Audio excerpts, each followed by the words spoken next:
Welcome to the Changemakers Podcast, produced by City Current and powered by Higginbotham Insurance and Financial Services. This show shares personal stories and insight from those who are leading by example, fueling positive change and making a difference so we can learn and do the same. We cover life lessons, business advice, passion, and purpose. Now here's your host, Andrew Bartolotta.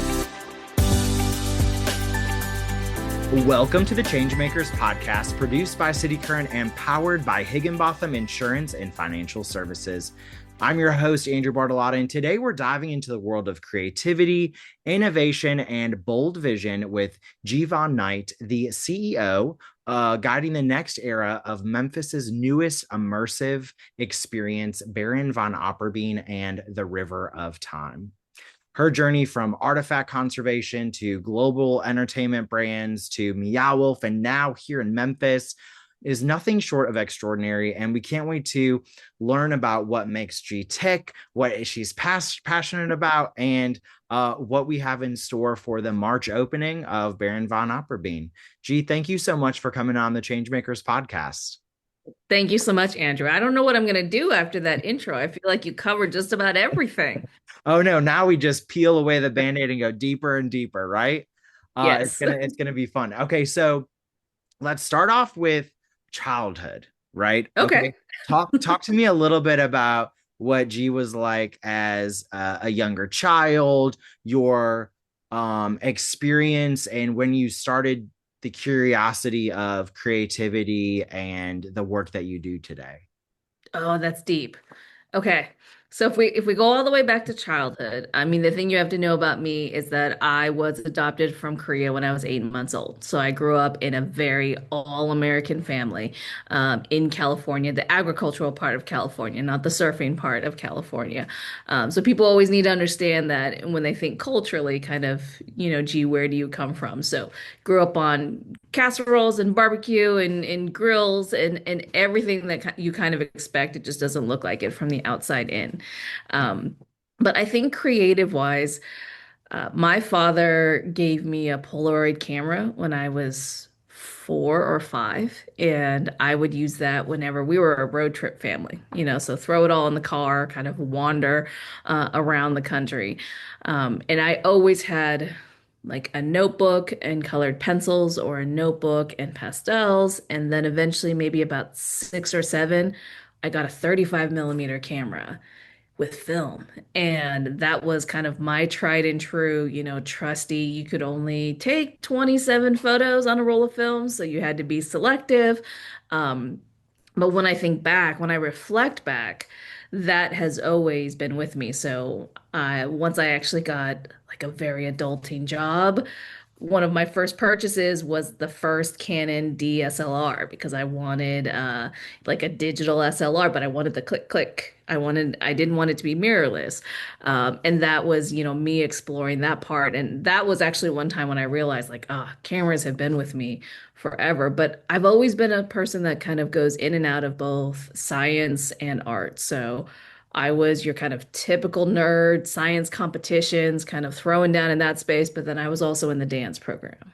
And that followed me through college. It was kind of the thing that gave me balance in this space. So I've wandered in and out of creative industries, but I always find a home in creative industries because I find that I'm right in that intersection of I understand the business, I understand the operations, and you, beautiful genius person, I actually understand the way your brain works. Let me translate it for people that do not understand the way your brain works. That's always been a sweet spot for me.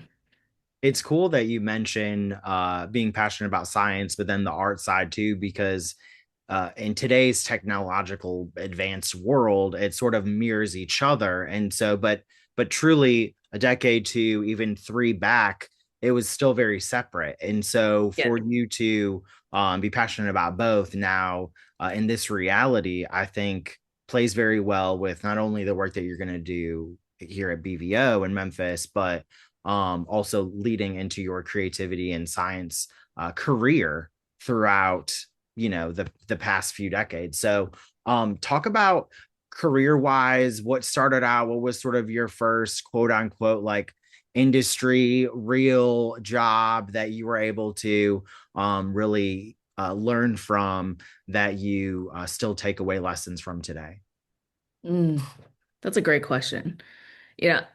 Something you were saying, I was hearkening back to like a voice in my head, which is not my voice, which is, science is a career, art Yeah. is a hobby, which was drilled into me, all, through the Uh-huh. 80s itself.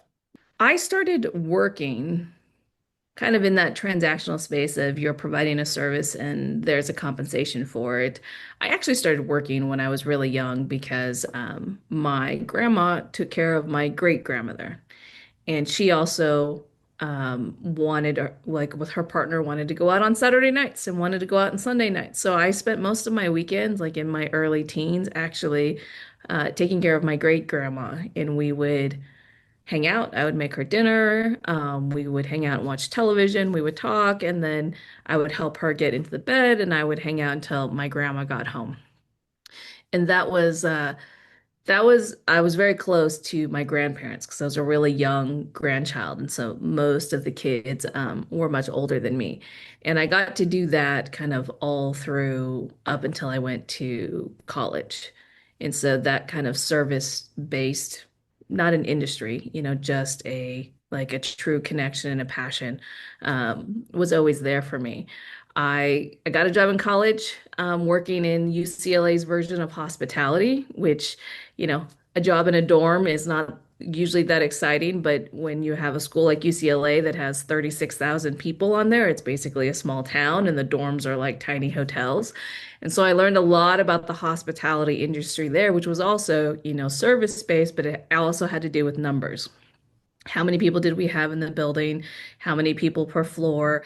If we need to send out communication, how do we reach everyone in the building? This is before email was ubiquitous in the space, and this before text messaging was ubiquitous in the space. So I spent a lot of time like literally stapling notices to students' doors to ensure that they actually got the message of when they had to check out and leave and across the board. And I was able to actually parlay that into working for a short time within the Marriott um, world. And that was kind of my first real intersection with when you have true hospitality and service standards. How are those defined? How are they written? How are they embodied by the company? And how do you make that ritual, versus punitive to make sure that that is the company that you want it to be?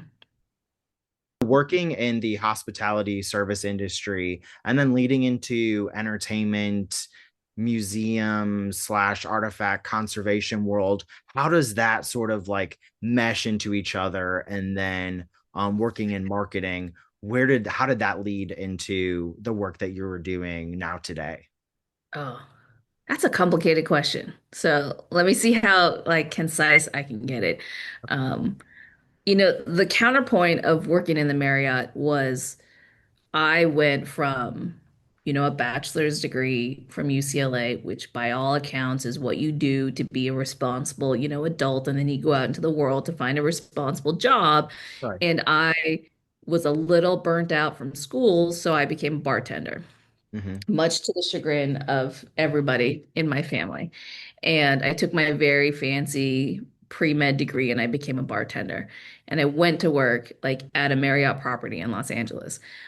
But I always consider it one of like the most important pivotal times for me because I basically removed any academic elitism that I was carrying out of college because I was working side by side with service professionals that were impeccable at what they did. Some of them had been doing it for 30 or 40 years. They cared about the customers. They worked extremely hard and they worked extremely hard, without complaint to do that. And it humbled me in a way that I think I absolutely needed at that time in my life. And then I did what every, kind of random 20-year-old does. I decided to move all the way across the country to Washington, D.C., because I figured you could be unemployed anywhere in the world, which you can. And I didn't find a job and then move. This is a running theme now, you'll see. I actually moved and then went to find a job. So, what I did know at the time is that DC is a transient town, and it's a town because it's transient because of politics entry level jobs are being held by people who have PhDs because they're in the town for a short period of time. They're trying to get experience and then they leave the town. So I was applying for jobs that were basically admin assistants, and they were telling me that the last person that held that job had a master's degree, an MBA, or a PhD, and they couldn't hire anybody with a bachelor's degree because of the precedence of the job. And I was like, wow, this is a job that just about anybody could do, but okay. So I ended up with two paths, like 300 applications, three actual interviews, two job offers. One was to become an administrator, a grants admin for the American Society of Clinical Oncology, basically taking in their applications, making sure they go out to the physicians that need to review them, then getting the feedback and approvals, and then very administrative job, spreadsheet heavy, organization wise. And then there was a historic preservation company, and they said, aha, ironically, you do not have enough writing and marketing experience, so we are not going to hire you for the marketing assistant role, but we like you. So if you want to come work with us, you can show up and we'll figure something out over time. And I went, this job seems very logical for me to take because I have a physiological science degree. It's the American Society of Clinical Oncology. It's kind of medical related. It's organization wise, I'm great at that. This seems like very like the right path. Right. Then you have this historic preservation company, and they conserve and preserve sculptures and building facades and things that are hundreds of years old. They specialize in stone and metalwork. They have all of these artisans that work in there. That is absolutely terrifying and is not even remotely what I think I'm supposed to be doing. So let's go do that one. And it's a long Obviously. obviously, and it's a long held belief for me that like if I can identify that I am afraid of something, then my brain is like, oh, I'm running straight towards that. If I can literally identify like, man, I'm terrified to do that, that's my sign to be like, okay, we're going headfirst into it. And it serves me pretty well. I think it's an autonomy thing. I don't want to be held back or controlled by fear. So if I can actually identify, that kind of scares me, I'm like, oh, okay, well, let me just jump right off that ship and make it happen. Um, so I joined them, and kind of the long story short of that is I was able to move into project management within that space. And historic preservation is basically an artisan version of construction because you're still using chemicals and job sites and you're working on buildings and you're having to build scaffolding. It's a version of construction, even though it's kind of its own thing. And I was fortunate. They got a job doing the restoration of the Saturn V rocket down at the Johnson Space Center. That contract involved the construction of a 25,000 square foot temporary building. Most of the people in historic preservation are art history majors or past sculptors, that have parlayed into this as a professional career. They're not actually from construction. Yeah. So they needed an assistant project manager who could help manage the construction. And I was at a time in my life where I'm like, I can learn anything if I have the right resources and the right source materials and the right people who can answer questions. So to me, a building was like, well, let's break it down. What has to happen first? What has to happen second? And how are we getting this accomplished and what does it cost? And I had some wonderful people around me who were incredibly supportive of that journey for me. So I followed project management from construction to then IT project management to then in website development project management on the business side. And then website development is always basically an arm of marketing. So I followed basically the project management cat wrangler, lead people to accomplish a fixed goal across these different industries. And then I popped out here in Memphis and ended up meeting with the BVO team kind of by accident. And BVO is part creative and part construction and part operations, and part customer service. and parts security and janitorial, all of those things. And so it has this like beautiful like hub and spoke of my life of I've actually been kind of a piece of all of those things, which is why it's a great fit for me right now. It is absolutely. And when you're talking about your experience, and because our team has been privy to being on site to BVO and seeing behind the scenes and seeing the evolution from idea to now, just weeks from opening its doors to the general public, it's cool to see when you're talking about your journey. It's like, well, yeah, this role just seems like it was made for you. It Yeah. just seems like it's yeah, like this is great. So I love that you were able to notice your passion for project management and wrangling people and projects and timelines and the nerdiness of it, and then go from the art side to IT to website, and now it's really just experience. But at the helm of it all is where you started in hospitality and service now with BVO, because there's a huge part when it comes to hospitality, not only because of where we're located in Memphis and just the hospitality that we have as Memphians, but also the service, as you have this experiential space that is going to be activated, and people are able to touch and feel in all these senses to experience. And a lot of that is the success of it is customer service and how people feel when they walk in this space and how they're greeted. And while technology is a huge part of it, it's also the people and the team behind it. And I think that's why I've gravitated so much towards BVO, is just the passionate people behind it. Like, you can't help but say this is coming to fruition. I have to see it come to fruition. And so Mhm. when you first heard of BVO, tell people, one, your explanation of Baron Von Opperbean and the River of Time, but then also your understanding of it, but also when you said, I have to be a part of this. Yeah, so immersive entertainment is a bit of a misnomer. It's an industry that's only been around as an industry for about 15 years, but humanity likes to be immersed in things. Humanity likes to get swept away in things. Sports are immersive entertainment because you go and you can only think about your team and you get highs and lows of energy. You let go of your day-to-day reality, which is very predictable. And so the need for immersion isn't new. It's just entertainment is kind of figuring out what's next because the human brain is brilliant. It fires off all of these things that you aren't even consciously aware of. And once it settles into a place of predictability, that does not spark joy anymore. That just sparks habit and predictability on the space. So entertainment is constantly moving in that space. So when people try to define immersive, I'm like, when's the last time you went and watched kids at the park? They're completely immersed. It's Yeah. just adults need a little bit more help to get Yes. back into immersion than children do. Yeah, our But the wonder. I'm sorry to interrupt, but yeah. it's interesting too, because that's the one another reason why I love immersive entertainment, is because as we get older, like you said, we lose like our sense of wonder.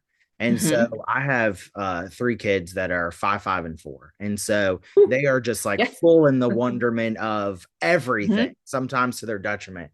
And so for as my wife and I and our friends and such and family get older, we lose that sense of wonder. And I think that especially during the pandemic, it was like we're yearning for connection and we're yearning for that just positivity. So I love that now, especially in the technological advances of the last 5, 7, 10 years, now with immersive entertainment, wonder for adults is a sense of almost, it's got some therapeutic aspects to it. Like there's no age expiration on playing. I mean, Yes. there is a social contract that we're not supposed to play as adults, but why, can be debated, for centuries to come. There isn't really a reason why adults should not be allowed to play. And there is a there's an intangible chemical thing that comes when human beings experience joy or wonder or discovery. It's an uncontainable energy within the human brain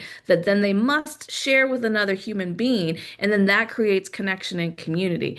And it may not show up on a spreadsheet dashboard, in a very linear way, but it is very real, and it is, by proxy, also very profitable, because human beings want to be in that space, and they're constantly looking for other sources to be in that space. And some people love football, and football is unpredictable, meaning you don't control the game.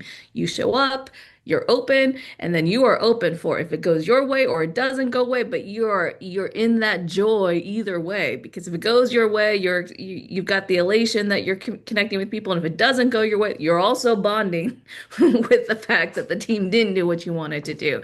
Um, and so I like to draw those parallels because people tend to always put like movies, theme parks, and things in buckets, but that kind of immersion and joy, it takes place across a lot of different forms. But your question was about like the entry between me and BVO. And so here's the funny thing is I got to watch what Meow Wolf did for the state of New Mexico. And I was working with Creative Startups, which is the creative industry startup accelerator that they went through as they were becoming a business. That was the first time they'd ever pitched the company. It really got the ball rolling for them. It's probably the reason why they were able to pivot into a business model versus just staying in an artisan model, which is hard to do for a lot of artists. Um, so I was around as the company was forming itself.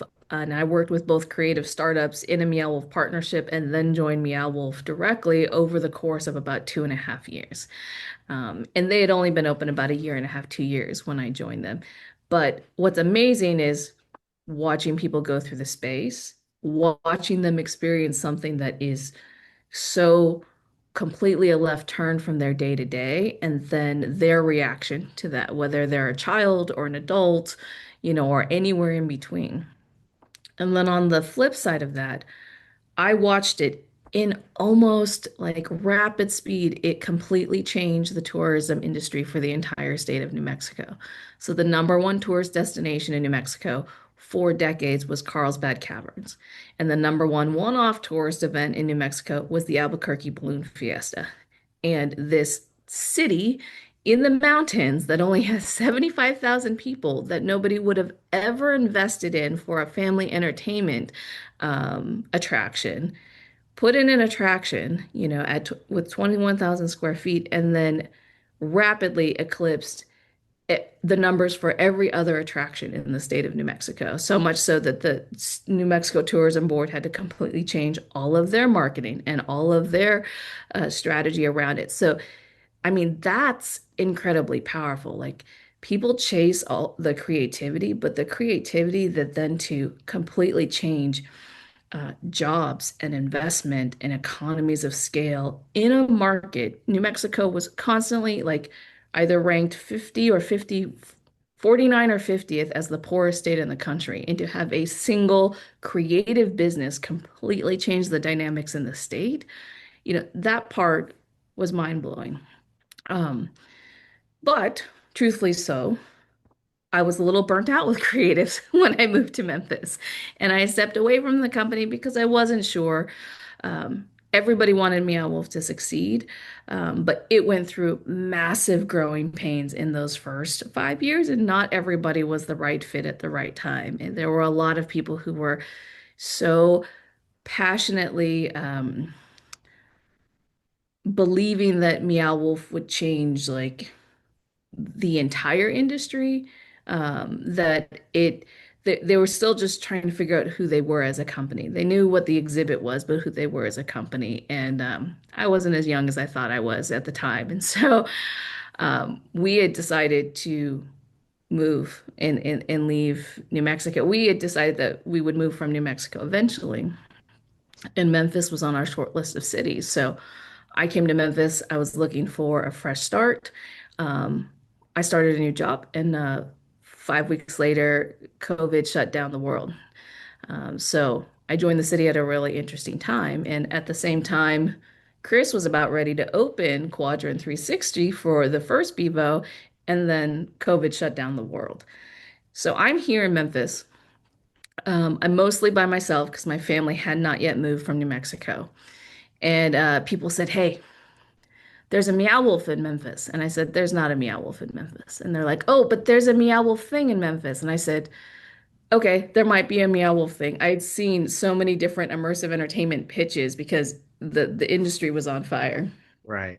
And I was like, interesting.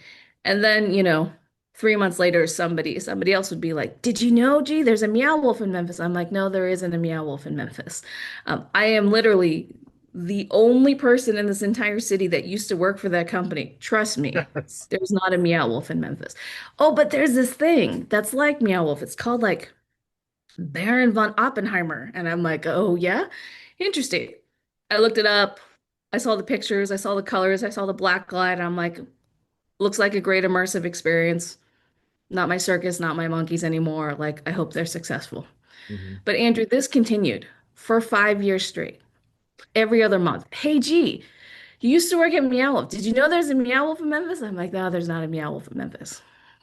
So when when I parted ways with my last job and I actually had some space, I did the first thing that was the priority. Like, I got to spend about 300% more time with my children and at their school, which I didn't normally have the opportunity to do. And I took some time to be like, what's next for me? Which then means what's next for the family. I'd love to find most of the work I was doing, even though it was a Memphis company, was remote. And so I was like, I'd love to find an opportunity here in Memphis, even though I can work remote. I don't love it. I can make it work, but I don't love it. And I said, I'd love to find something here in Memphis, that's an investment in Memphis, that is for Memphis versus just I'm sitting here in a home office, and I'm working for a company that is halfway across the country around the world. And somebody said, "Are you working with BVO yet? Because you really should be." And I was both annoyed and had space in my life. And I was like, okay, enough of this. I pulled them up on LinkedIn.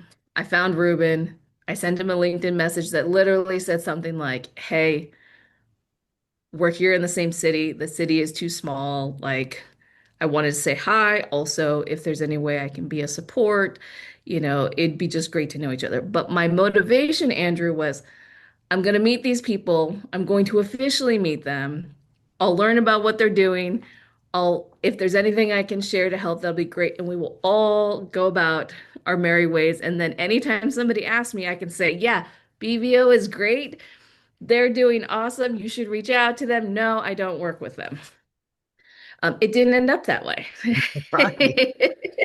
It didn't end up that way at all. And, the universe delivers kind of what you need versus what you Yes. think you want it to deliver. And I think also not having an agenda in meeting the team, left me very open to kind of you know, the entire conversation of it because I wasn't coming to do something specifically. I wanted to know how the project was doing, and I was hoping it was going to be successful for Memphis. And that was kind of the end of my curiosity.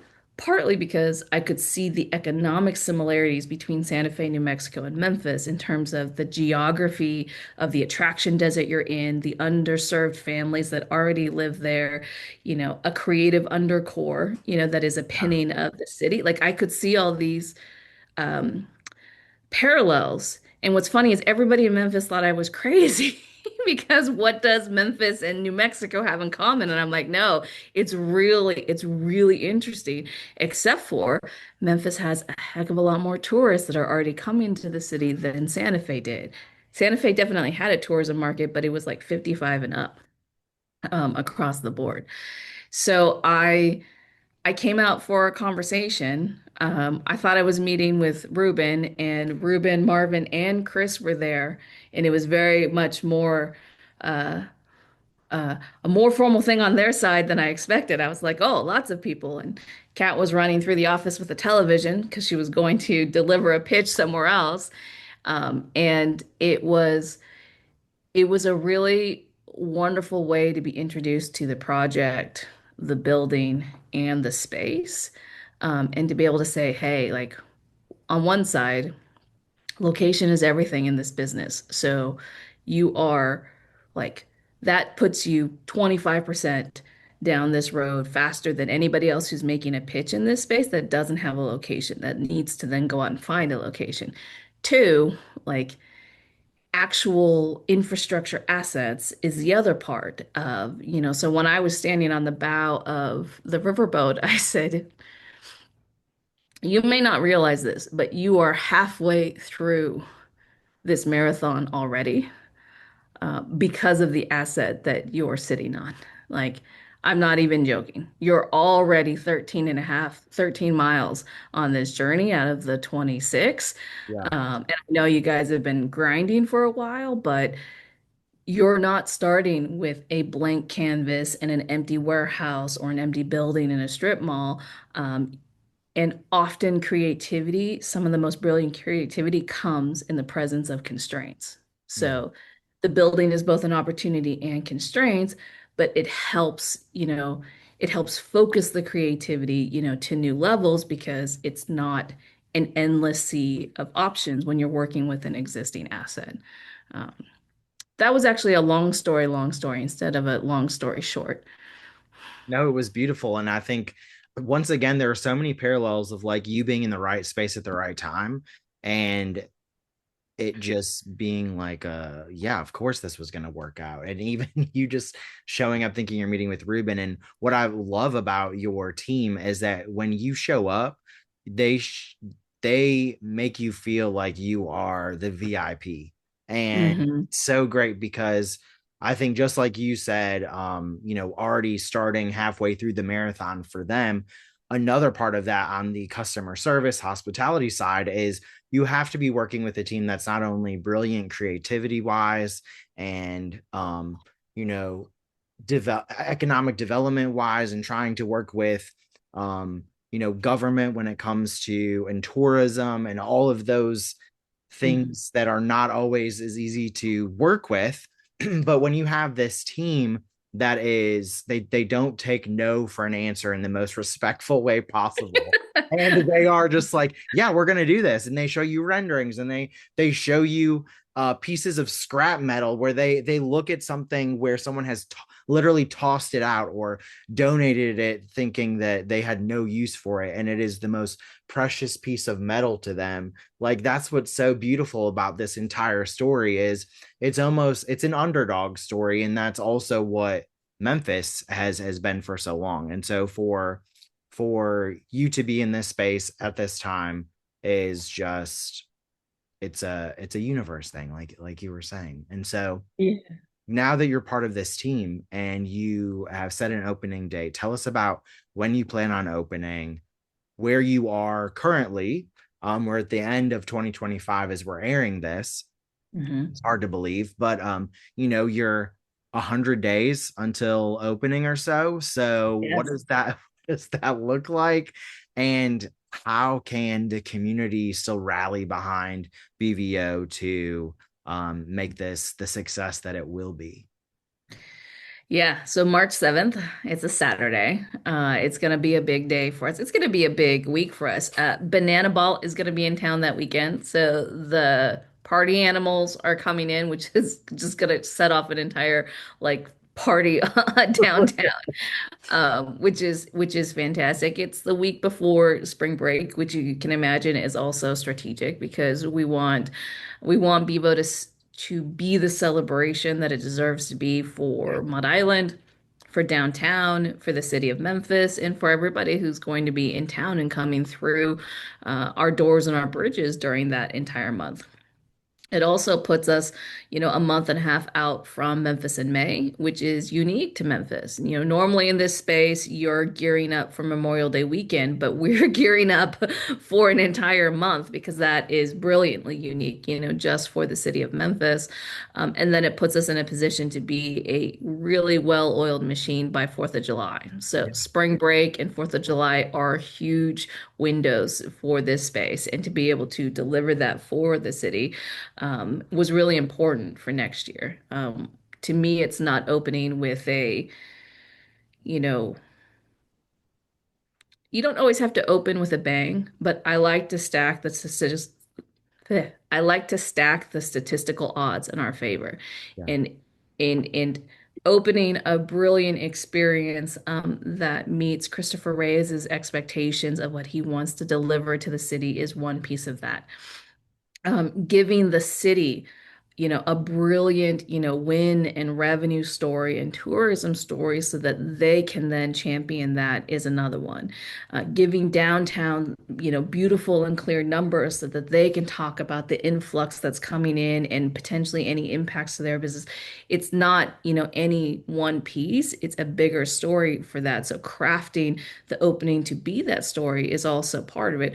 Also, you don't want to open in April because everybody's back in school and people will be able to come, but they're not going to come in a way that gives them space to really sit in the joy of what it's going to be. So, where is the team right now? 100 days out. They need a lot of caffeine and they're driving towards it. But I think there's also a beautiful clarity of not if, but when. And you you don't get to do everything exactly the way you want it, to 10th levels of perfection in any endeavor that you do. That's like the brain trying to do that. And perfection is often a form of procrastination. And I always like to liken it to the first Star Wars isn't brilliant because George Lucas had all the money, all the technology, all the opportunity, unlimited resources. It's brilliant because he knew exactly what he wanted to tell the world and he figured out how to do that with the technology, and the creativity and the constraints of the time. Now, I would argue, and there are people out there that might disagree with me, that when he did have all the money and all the technology and all the creativity to create the prequels, they are not quite as brilliant as the first one, and that's when you're a partner to a bunch of creatives, that's the best thing that I can give them. Mhm. Here's the runway, here's the time we have to do it, here are the trade-offs, let's make decisions, focus on the elements, that need to be truly brilliant for you, but we're going to open either way because an experience that is open that you can share with the world is leaps and bounds beyond an experience that you have not yet perfected that doesn't ever see the world. That is brilliantly said. And once again, just the pivotal reason why you are in this role, because it to me it's the pin that needed to get this opened Mhm. and get I imagined, especially for someone like Christopher and Catherine and Marvin and Ruben, especially Chris, like you've been in your head for so long and you've been able to muster up these ideas and creativity and technology, and now it's like, okay, now I need the project management to get it open. So like, hello, G is here. Yeah. This is great. And so I love that each member of your team is also super passionate in their own lane, but has Mhm. crossover as well. Like that's whenever I've seen teams thrive, I've seen people that are able to stay in their lane, but not be afraid to cross over and learn new things and bring their own sense of creativity into a different lane to help another teammate out, knowing that you're going towards the same goal. And so, Mhm. so March is just around the corner. And what's so Mhm. cool about this space, Baron Von Opperbean in the River of Time, is that Memphis, has deep roots in culture, music, reinvention. For those that may not know, you're, located in Mud Island, and you talked about this massive steamboat that is in this this space, the previously the museum. And so how does the BVO project also draw on Memphis's identity and add to it as well? I mean, they're entangled in a way. Mhm. They're not separate. So had Christopher and Marvin been able to secure the Colosseum, as the first permanent location for Baron von Opperbean, that would have been a completely off branch of the narrative that was tied to the Colosseum. Yeah. They didn't take that concept, they took the universe, the entire Baron von Opperbean universe, and brought it to the River Museum, but they didn't take the narrative that was actually going to be in that space and bring it to the River Museum. There's a reason why it's Baron von Opperbean and the River of Time is because one, we have two full-size replica ships with inside of it, but also the museum's legacy is the history of the Mississippi River. And so the river and how it relates to both Memphis and the city then is also a part of shadows or echoes, within Baron von Opperbean's world. And placing it here at downtown, it was actually this real opportunity to then dive further into it in terms of which parts of the exhibit are actual kind of future representations of alternate Memphis, Yeah. with nods, and inspiration, not only from current Memphis and the future we want to see for it, but then also, the Memphis namesake in ancient Egypt. There's all of this, like centuries of beautiful entanglement with this city that then get to be an inspiration because it's the multiverse, because we're not trying to put you in one story, one set of characters in a linear way.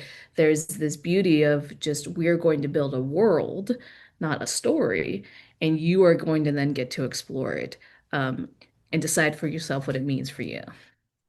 Yeah. And Memphis is so great about honoring its past and having landmarks and attractions that are geared towards the past of what the city has been able to accomplish or honor, or its enrich entanglement during the civil rights movement and such. But to have an attraction, a space, an experience that honors the present and the future is something that was missing in a way. And that's what BVO is able to bring in this incredibly technologically advanced way.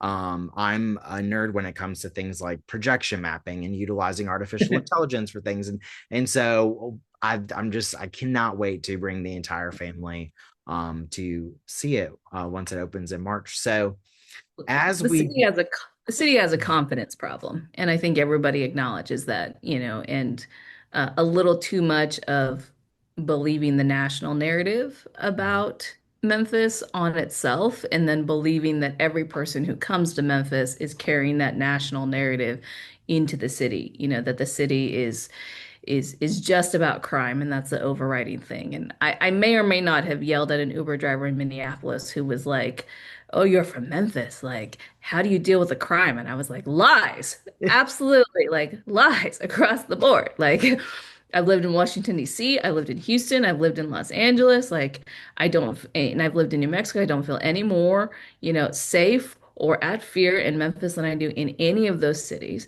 I said, you have violence in every place on this planet, because if you have poverty, you also then have a problem with addiction as people are trying to struggle with that, and then you have a problem with violence. They're all entangled together. And yes, you do have random violence, but there are systemic sources of violence that are there. And it is not unique to Memphis, Tennessee. It's not even Wow. remotely unique to here. So it's an interesting, like, I've been here for 6 years, and people still have a hard time believing that we chose the city before the job. We chose the city before there was an opportunity. And I love all the companies that bring people here, but those are people that are choosing the company. And then secondarily, they're choosing the city. We Yeah. actually put Memphis on a list about 2.5 years before we moved here as a short list of places that we were looking for opportunities in.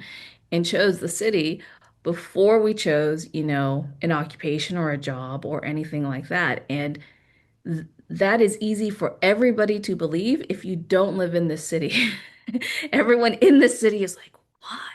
And I'm like, you don't see the city from the outside in. And it is the people and the legacy and the heritage and where the city is in its growth trajectory and the families that live here and who is working hard, to make this the place that is known and who's trying to drive things that will then push that national narrative into a place that's passé and people that's not going to be interesting anymore. Um, it's it's incredible to join them because the city of Memphis doesn't need an import to save it. I think my job is to just be a fresh voice and be like, let's stop talking about that. Let's kick that over here. And then at the end of the day, you know, numbers and actually executing, changes all things. We can all talk, and talk and talk. And that was literally in that very first meeting. I was like, this is great. I love that. I love the vision. I love this. I love what you're trying to do. When are you going to open? Oh, well, we haven't figured that out yet. That's the game. That's Yes. the entire game. I love all of this, but the entire game of this is when are you going to open and when are you going to tell the world that you're going to open? Everything else falls into to those containers. Um, and so now we're here. I'm so glad you went down that road of the comfortability when it comes to visiting Memphis, living in Memphis, the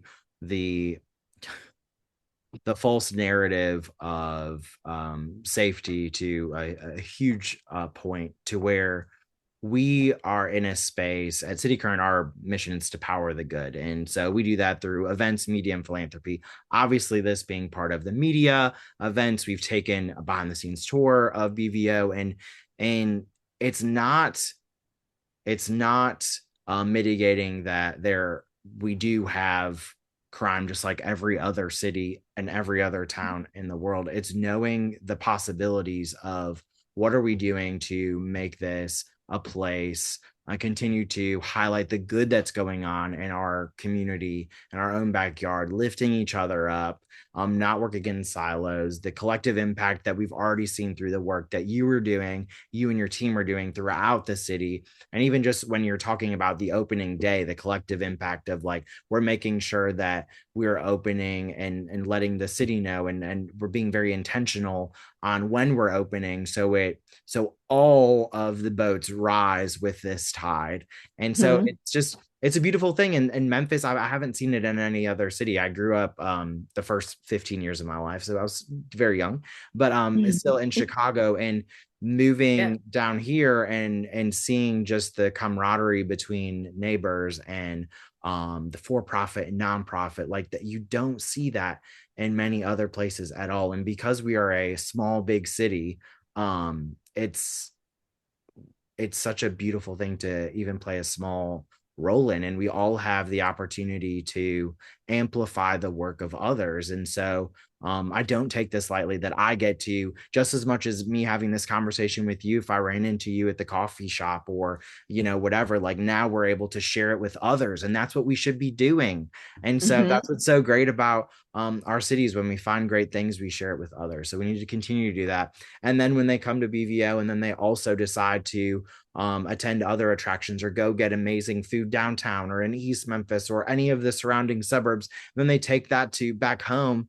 It's this ripple effect that we see flow through the Mississippi River, but it's also going to flow through globally through the eyes and ears of those that visit Baron Von Opperbean. So there's just so much interwovenness of what this mission is going to do for tourism, but also to be a light in an already bright city that deserves to shine even brighter.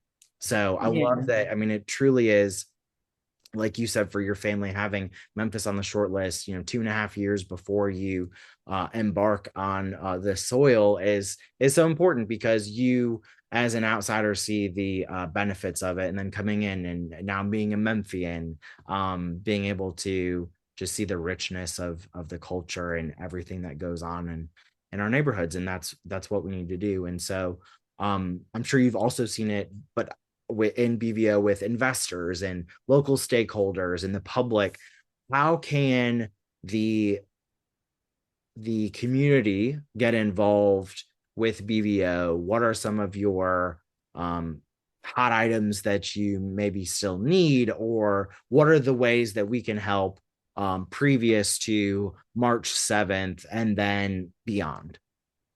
Well, not to sound completely capitalistic on this, but we'll have pre-sale tickets, that are going to be open to the public here by the end of the month. So we're Oh, only cool. 5 days away. So you can imagine the timing of that. And that is to help continue to fund the business as it is, but is also twofold. It is also to um, help investors understand the demand of an entertainment like this. And there's no better way to understand demand than what people are willing to part with, in their wallet, because they're making a choice in their wallet. And I'm incredibly grateful to the investors that have rallied around Bevo today. But they are very much like Memphis impact investors. They are people that are very much, they may not know as much about the industry, and how the model is going to work, but they know that they want something amazing on Mud Island. They know that they want something great for this property. They want something for downtown. And so they are investing in it from that perspective. But we also want to bring to table, some investors that are actually from the industry, because Bevo feels mysterious to Memphians, but there are attractions like this in other cities where it's not mysterious. So we're trying to bridge, those two groups together, and it'll be great to be able to demonstrate the demand for this. And it'll also help all of our municipal partners of these are the number of people that have already purchased a ticket for March. So this is also the volume of vehicles that we're going to expect in the area and the volume of people, which is going to help everybody be able to prepare for that month in the best way, whether it's the city or the parks or business or a hotel across the board. So we want to be able to get that conversation moving. I would say there has been a focus on kind of donations and items and things like that. And you'll probably see us be a little quieter on that front because the team is very much in a like focus to the end goal. So it's a little less of like taking in and it's a little bit more of, okay, here's the path that we need. If there is something specific that they're looking for, we will definitely reach out. Um, but I also ask that people give us their patience and their hope for another 3 months, because there are a handful of people who are like, this is going to be the next great thing that Memphis messes up. Or I've heard that before, it's too little, too late for Mud Island. So we're asking people that I think it's a lot to ask people to believe in something again that is not yet open. Because I think Memphians have been asked to believe in a lot of hopeful ideas that have not come to fruition, and we're asking them to do that again. So I'm not asking for excessive amount of hopes. I'm asking you to just hold on until spring break. And if it is not, everything you thought it to be, you're completely entitled to that opinion when you get a chance to come out. But if it is, be open to it being the thing that you're afraid it's not going to be. Yes, well said, well said. Okay, so this is sort of our rapid fire round as we begin Okay. to wrap up. You said you've been in Memphis almost 6 years, 6 years Mhm. ish now. And so where is your go-to spot or spots for dining? Oh, so it's not it's not Fub In anymore. But when I Oh came yeah. here, oh yeah, when I visited here in 2018, my family and I went to Fub In, and for years I told people the best lemongrass tofu in the entire country is at this restaurant in Memphis. And then when I came back in 2020, I was like, I must go to this restaurant. My whole family is vegetarian, so we're not going to Rendezvous. I've been to Rendezvous, but we don't go and get barbecue. We go and we find, delicious tofu. So that place holds like a very dear spot in my heart. Also because like for us to say it's the best lemongrass tofu in the country is not is not a small, title and moniker for us. And I know it's gone through some changes, and I'm hoping that it finds, new legs on that spot. But like hands down, we have now had a relationship with the restaurant for almost a decade, even before we moved here. Yeah, that's the first place I ever had tofu and fell in love with. I worked at a creative agency on the second floor of Minglewood Hall for a while, and I love being able to just to walk there. And Hmm. man, just even the hospitality there was just second, and like it was great. Oh Okay, man, and if you're so there, yeah. fresh, hot, like immediately out of the kitchen was just ridiculous. Yes. Okay, so vegetarian, okay, that's good to know, good to know. And there are Mhm. some great vegetarian options around the city, but yeah, that's a good one. Okay, so do you what is do you read? What is maybe your favorite book that you've read in the past year or so? If not reading, what is a favorite form of entertainment that you enjoy? Mm. So I have three children. I don't think I could make it through a paper book without falling asleep. I It's hear just the you. nature of my eyes um, in the space. And most of my audiobooks are business industry, kind of expansions. I will say on that front, because that's the majority of the literature that I've taken in. This is not going to be appropriate, but there is a brilliant Scottish man who wrote a book called Un-F Yourself, and it was about how your brain is always winning, even when you're in cycles of self-sabotage, your brain is winning because your brain is always geared to win. Your brain is getting something from it. So if you can identify what your brain is getting from it, then you can actually rewrite the thing that you don't want to keep doing. But you have to accept that your brain is choosing to win at something that isn't serving you. And he's Scottish, so then he did the audiobook himself. So it is also delightful because he swears in the book constantly in a Scottish accent. So it's also a very delightful book to listen to if you choose the audiobook, but it's one of those like small books, not like, a huge textbook size. So you read it, like I've actually listened to it about two or three times because it's just a nice way to almost give yourself a reset or a baseline of where am I getting into a usual rhythm or cycle that I need to step myself out of to be able to experience other new wonderful things. Yeah, I'm definitely gonna have to add that to my Audible. And also, I think so many of us suffer with head trash or imposter syndrome, and so to un-F yourself, I think, and Yes. the Scottish accent. I mean, like, Okay. I mean, why Right? not? Yeah, definitely gotta add that. Okay, because you But have. but but Go you ahead. said entertainment. So let me just say Yeah. this. So Okay. my husband is a blues rock musician, which is part of the origin story of why we're here. It's because Yeah. like the history of music. This is like the cradle of American music here. And I don't think people understand that it like oozes out of the ground. So if this is your music, it is very almost spiritual to be here. So my children grew up on classic rock and roll amongst other genres. So we are big concert people. They they are full-fledged, they will tell you, they're full-fledged members of the Kiss Army. They've seen Kiss twice in concert.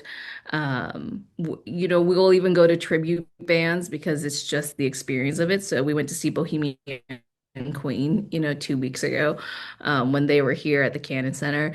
They've gone to see Def Leppard, they've gone to see ZZ Top, they've gone to see Eric Clapton. I'm fairly certain when my son was 6 years old, we went to see Eric Clapton, that he was the youngest human being in that arena in St. Louis because I mean like you get Kiss toddlers because it's very entertaining, but you don't get like Eric Clapton kindergartners. So that one was fun, but we like that also form of immersive entertainment because they went to see AC/DC Okay. um, in Nashville this year, which was great fun. Like It's cool cannons. geographically too, like because you can see any act that you want to in a 4 hour, 6 hour radius. even if you had to, but many of them coming here, you definitely raising your children right on music. And so where do your kids like to, your children, where do they like to go and experience Memphis? So we live in Germantown, and they like it out there. They love that I'm now working here because they come downtown more often Yeah. because we lived downtown when we first moved here. We lived right off of Main Street. So they went from rural New Mexico to downtown Memphis. And I remember one day I was like, let's go to Starbucks. And they were like, really? And I said, yeah, I'm just gonna put my shoes on. Let's go. And they're like, you're just gonna put your shoes on? I said, yeah, we're gonna walk. And they're like, we can walk to Starbucks? And I was like, yes, because we live downtown, which is different than rural New Mexico. Um, they're a combination. My son is a little bit more um, video game building type of person. So his birthday was at Bricks and Minifigs. Oh yeah. Uh, my middle child is very much the epitome of fashion and luxury and Hello Kitty and kind of opulence. I mean, I need to prepare for that in my budget. Yeah. My older one wants to be a paleontologist. She would probably live outside in a forest if I let her, scaling trees and doing things like that. And they love to adventure. So we went up to the pumpkin patch at Donnelly Farms outside Jackson, Yeah. Tennessee That's a fun on the place. last weekend of the year. We went up there specifically because we got a Facebook ad that we'd be allowed to smash pumpkins on that day. That's kind of our personality. Like, pick pumpkins. Yeah, maybe we might make the drive. Smash pumpkins with a sledgehammer. Oh yeah, no. Get in the car. We're going. That's funny. My family went there as well, and man, it's so fun to see as parents, like see the personalities that shine through each of your children. You're like, I'm pretty certain I raised you all similarly, but you all are so very different. Huh? It's very, very cool to see. Okay, so you're creating your legacy every day and the Mhm. work that you're doing. What legacy do you hope to leave decades and decades from now for yourself, for Memphis, and for the world of immersive entertainment? So at its core, if the only thing that I was known for 50 years from now is that I'm Anara's mother, Imelda's mother, Axel's mother, and they're great human beings, I am 100% okay with that. They are greater vectors of change than I could probably do with the rest of my life if they turn out to be great human beings. And parenting is a crapshoot. You do your best for 20 years and then you hope, but you ultimately don't control where that vector goes in the world. And so, um, that's one. I mean, on the other side of it, I want to create more in the world for them, whether it's more and different than what we had, whether it's expansive of we have. And I also want to teach them how to be great stewards in the world. And so when you have gifts and talents, you don't necessarily have to share them with the world, but you can choose what you do with them, in this space. And that's especially important. My gifts have always been usually on the communication and the building of businesses or the building of projects, that type of execution. And so to be able to have an impact in a space like this that I already know can also have an economic impact, within a city, which then also impacts other parents. It's definitely good for my ego, but it's also very fulfilling because I want that for my children, which means I want that for all of Memphis's children across the board. So it extends on that. My daughter actually has some friends here that are volunteering with her today because I want it for them. And I want it for the people that she cares about. Now, it comes with expectations. I said, if your friends are going to come and they're going to volunteer at BVO with you, You know how I expect you to conduct yourself when you're in your mother's professional workspace. You must also be responsible for how they conduct themselves in your mother's professional workspace, and conveying those expectations. And she said, "You're a little scary." And I said, "But this is part of what I'm trying to give to you so that when you're 24, people are like, oh, wow, you're very well adjusted and work really well in a space." Because they're all going to grow up to contribute, to the world. Um, I think I'm just joining the roller coaster that Memphis is on. I'm joining the trajectory.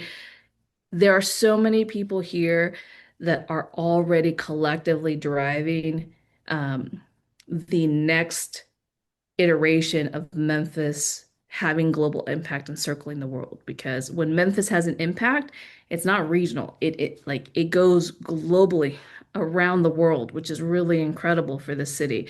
Um, and if there's anything I can do as an outsider coming in to just like you're doing this work, Andrew, Christopher and Ruben and Marvin and Catherine were already doing this work. I don't really feel like I need to lift people up because they're already lifting themselves. But if I can take a little bit of weight off the shoulder to be like, yeah, let's not carry that baggage. You're actually doing amazing. Can I make this half a pound lighter so that you feel like you have, because it's already there. It's just there's this kind of this weight of fear and expectations that kind of slows everybody down a little. And I'm like, no, we're just gonna put that over. Put that over here. Put that over here. Oh, good. Look, we have an opening date. So I'm gonna take this whole thing off your shoulder over here. I mean, that's where I can help them and just help them realize what they're already trying to achieve. And I mean, that's really what you've been doing your entire career through project management and hospitality. And so it's cool that that truly is your purpose and your Mhm. legacy. And you're already making an indelible impact here in Memphis that is having ripple effects. And so as we just inch closer to March, I am marching forth to just sing y'all's praises. But thank you so much for in this, under 100 days ish time to be able to take an hour and a half, or whatever time we've spent together to really share your passion and your career, and letting us get to know you and just the beauty and the heart behind Baron Von Opperbean and the River of Time, but also the life behind it, one of the lives behind it. And so thank you for sharing this space, for making space with each other as we do to spend time and power the good through your expertise. This is I can't wait for a year, 5 years from now to link back to this episode and say, remember when? Yeah. That's just the beauty of the work that we get to do in both of our worlds. It's so fulfilling. And so thank you for spending the time with us, for sharing with everyone else. Where can people go to learn more, to purchase tickets, to Mhm. BVO, and to support your efforts? Yeah. Keep an eye on bvoexp.com, as well as Facebook, Instagram, and LinkedIn. Usually, if we have big announcements, they kind of go out instantaneously. So whichever social media is your flavor, you're not going to miss it if you're keeping an eye on those. Well, Vahn Knight, you are a change maker. You're powering the good in our community and globally already. Thank you for the work that you're doing. And I'm blessed to have this time with you. Thank you so much. Thank you so much, Andrew.